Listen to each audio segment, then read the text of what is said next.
Bonjour, bienvenue sur JKL, le français à portée de main. Nous continuons avec la leçon 18 du niveau B1.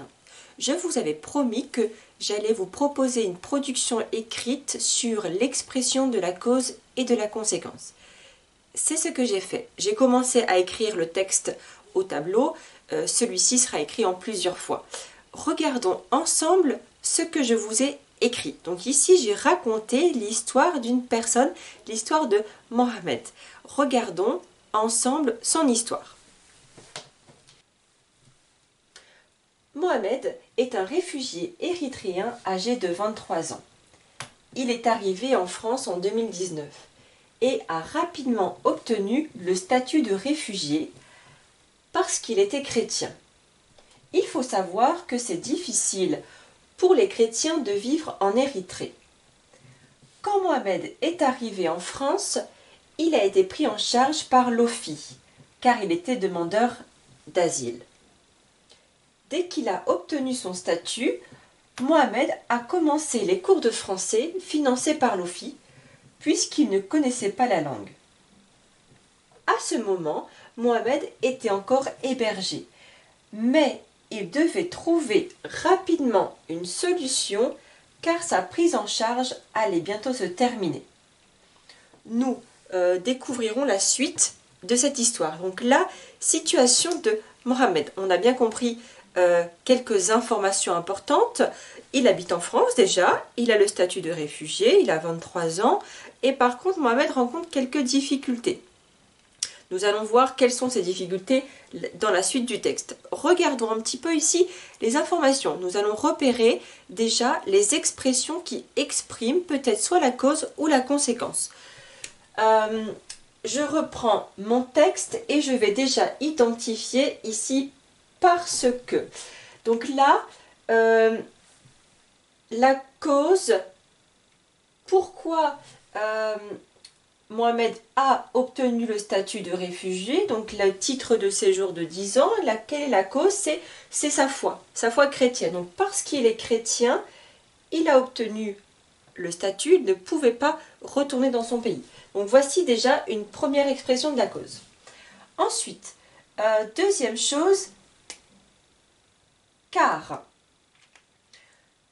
Pourquoi Mohamed a été pris en charge par l'OFII. Donc l'OFII, Office français d'immigration et d'intégration. Donc je vous donne cette information à vous qui n'habitez pas en France et qui ne connaissez pas le système français par rapport à l'immigration. Donc voici Office français d'immigration et d'intégration. Donc quelles sont les prises en charge par l'OFII? Il faut savoir qu'à partir du moment où on fait une demande d'asile, les personnes, ces demandeurs, vont avoir une aide financière et une aide d'hébergement. Donc vont avoir un peu d'argent pour pouvoir vivre en France, pour se nourrir, mais aussi être à l'abri. Donc un hébergement partagé, une maison où je vais habiter avec plusieurs personnes, ou une chambre que je vais partager, ou à l'hôtel. Voilà, en tout cas, la personne, elle est prise en charge. Et pourquoi est-elle prise en charge? Quelle est la raison? Parce qu'elle est demandeur d'asile. Ensuite, autre expression que nous pouvons encore relever dans le texte, puisque. Pourquoi Mohamed a commencé les cours de français? Qu'est-ce qui justifie ça? Qu'est-ce qui justifie ce besoin? La raison, c'est le fait qu'il ne connaît pas la langue. Mohamed ne connaît pas le français, il est arrivé en France, il ne connaissait pas un seul mot. Il ne savait pas ni lire, ni écrire, ni parler. Donc quand il est allé à l'OFII pour signer le contrat d'intégration républicaine, là, il a passé un test de français et à partir de ce test, on a défini un besoin en français. Et parce que Mohamed ne connaissait pas la langue, on lui a donné des cours de français gratuits. Des cours de français gratuits pour Mohamed, mais pas gratuits puisque ces cours sont financés par l'OFII. C'est l'État français qui paye les cours. Ensuite, je continue. Encore autre expression, de nouveau car.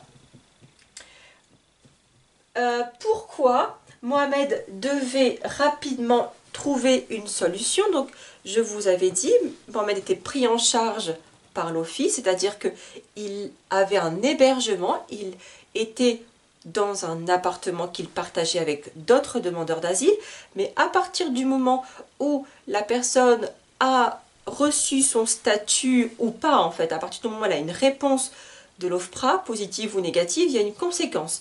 Ici, la conséquence de cette prise en charge, c'est qu'après la décision positive du statut, il peut encore bénéficier de la prise en charge de l'OFII, de l'hébergement, peut-être pendant 3 mois, voire 6 mois. Mais pendant cette période-là, il doit trouver une solution. Et la solution ici, c'est de trouver un autre logement pour ne pas être à la rue. Donc là, pourquoi justement il devait trouver un logement? Car sa prise en charge allait bientôt se terminer. Donc ça veut dire qu'à ce moment-là, Mohamed allait se trouver à la rue. Regardons ensuite ce qui se passe. Quelle est la suite de l'histoire de Mohamed? Je vous réécris le texte et on découvre ça ensemble. Voici la suite de l'histoire de Mohamed.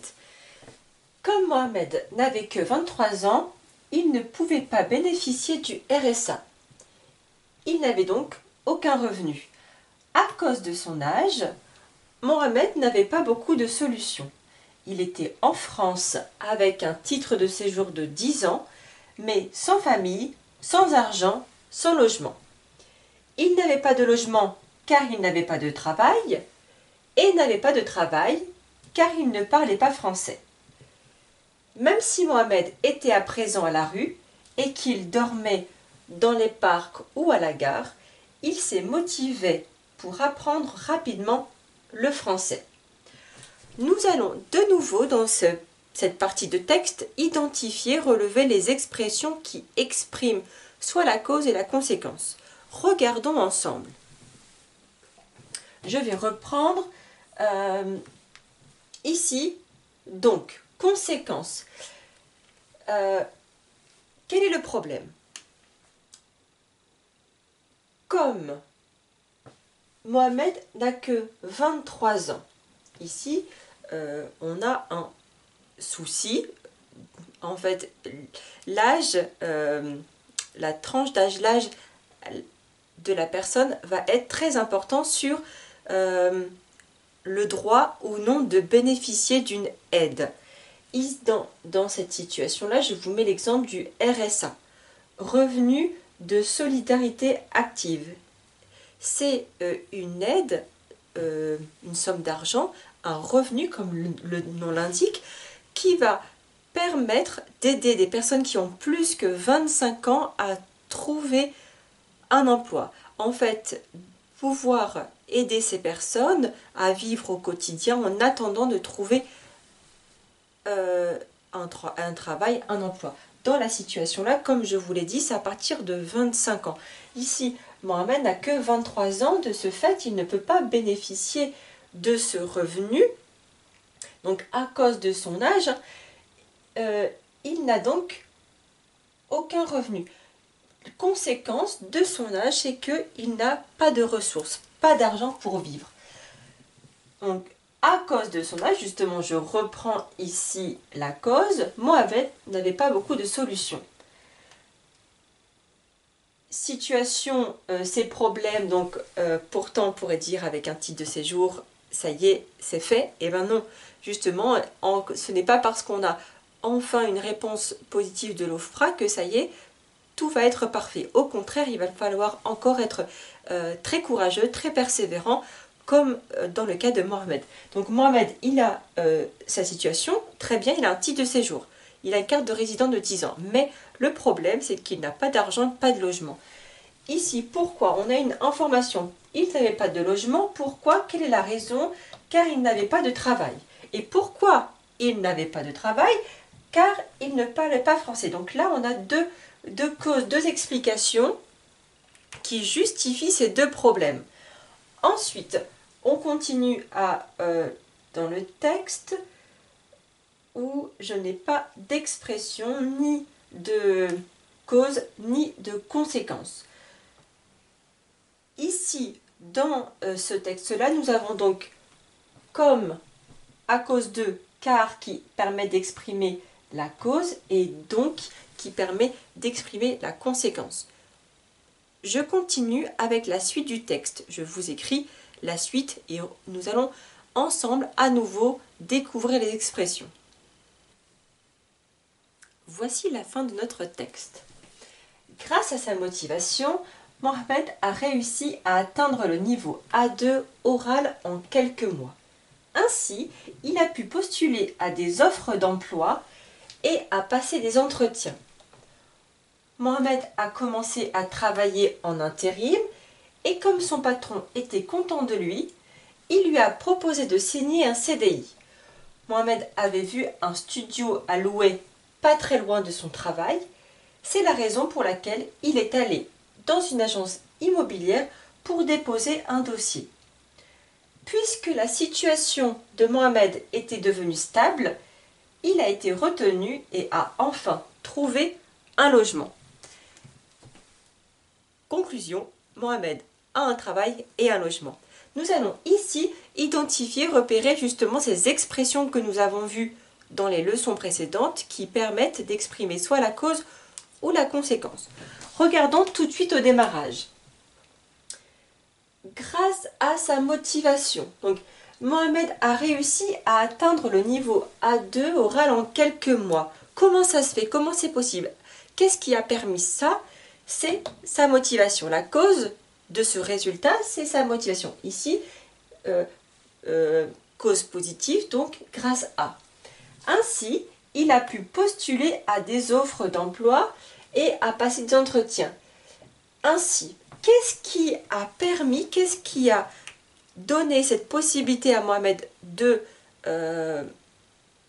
postuler, de répondre? C'est justement son niveau A2. Mohamed, maintenant, était en capacité orale de pouvoir parler de son quotidien, de son expérience professionnelle, de pouvoir faire des phrases simples, mais au moins de commencer à communiquer. Donc c'est ce niveau-là, sa motivation, son niveau de français qui, en fait, résultat, lui a permis de postuler.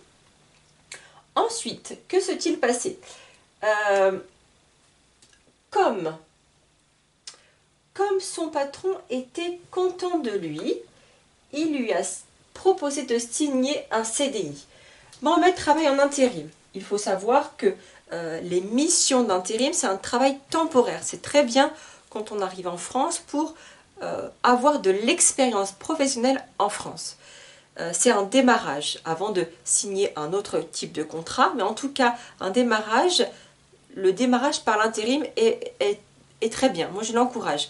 Donc ici, Mohamed a commencé à travailler par quelques missions d'intérim et là, il signe un CDI. Donc CDI, je vous rappelle ou donne l'information, si vous ne le savez pas, ça signifie contrat à durée indéterminée. Donc on a, quand je signe le contrat, la date de signature du contrat, le début, donc, et pour une durée indéterminée, ça veut dire qu'il n'y a pas de fin. En fait, c'est un contrat pour toujours. Sauf si, moi, à un moment donné, je décide d'arrêter, de démissionner, ou au contraire, que mon entreprise a des problèmes financiers, et là, me licencie. Mais en tout cas, c'est un contrat pour toujours. Donc, comment ça se fait que maintenant, Mohamed a signé ce contrat? Quelles sont les raisons? Et bien justement, les raisons, c'est le fait que son patron soit content de lui. Donc ici, on a l'expression « comme ». Je continue. C'est la raison pour laquelle, donc situation, c'est la raison pour laquelle il est allé dans une agence immobilière pour déposer un dossier. Donc pourquoi il est allé dans cette agence? Qu'est-ce qu'il fait?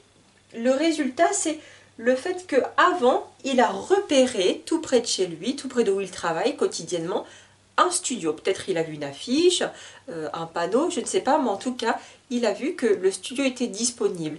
Et résultat, comme il est intéressé puisqu'il cherche un logement, résultat de ça, c'est qu'il va dans une agence immobilière pour déposer un dossier. Donc là, il va montrer ses motivations, il va donner des justificatifs, il va montrer son contrat de travail. Je continue. Puisque la situation de Mohamed était devenue stable, il a été retenu et a enfin trouvé un logement.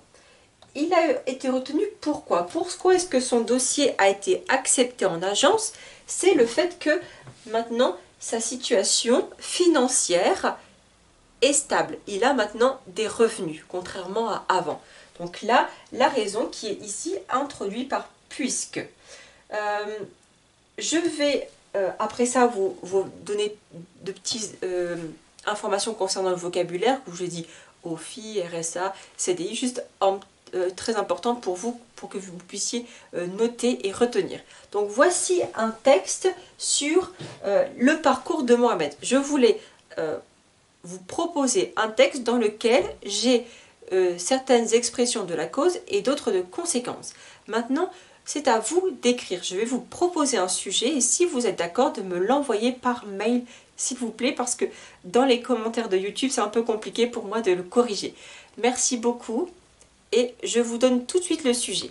Avant de lire ensemble le sujet, je voulais vous montrer ici justement les informations de vocabulaire. OFI, Office français d'immigration et d'intégration, RSA, revenu de solidarité active, et enfin CDI, contrat à durée indéterminée. Voici pour le vocabulaire.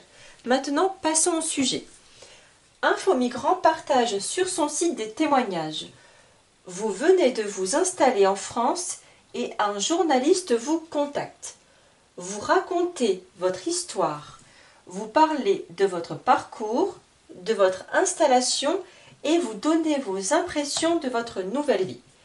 Alors, vous devez répondre à ce sujet en 160 mots. C'est le texte minimum pour le niveau B1. S'il vous plaît, envoyez-moi vos textes, si vous souhaitez que je les corrige, sur mon mail avec jkl@gmail.com. Je serai vraiment très contente de vous lire et de vous aider à progresser.